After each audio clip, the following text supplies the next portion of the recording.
he accepted the pastorate of the Calvary Baptist Church, first Sunday, August 1952.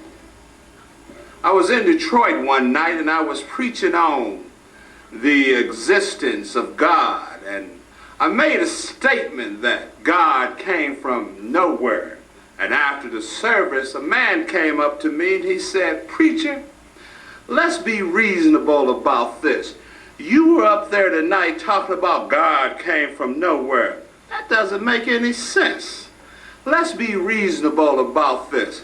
I said, "All right, if you just want to be reasonable about it, the reason God came from nowhere, there wasn't anywhere for him to come from.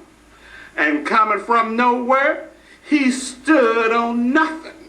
And the reason he had to stand on nothing, there was nowhere for him to stand. And standing on nothing, he reached out where there was nowhere to reach and caught something when there was nothing to catch, and hung something on nothing and told it to stay there."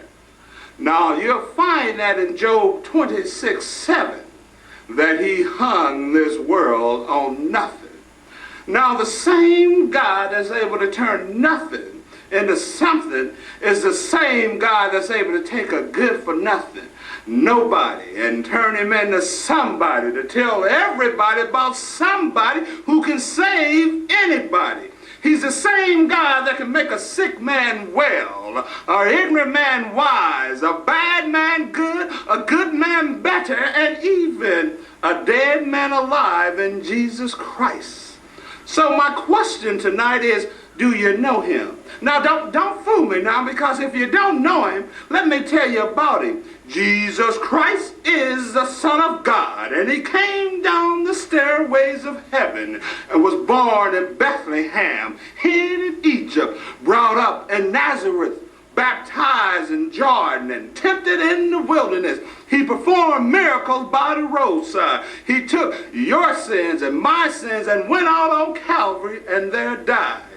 And while hanging on that cross, Jesus said several things. But when the thief taunted him and said, "If you be the Christ, come down from the cross and save yourself and us," to that taunt, Jesus never said a mumbling word. But the silence seemed to have said, "You just wait until Sunday morning. I'll show you that it's better to come up from a grave than to come down from a cross."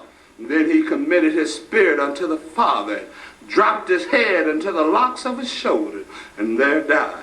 I mean, he really died. Don't believe a swoon theory. He died. He died until the sun refused to shine. He died until the earth quaked and the rocks rent. He died until the centurion said, "Truly, this must have been the Son of God."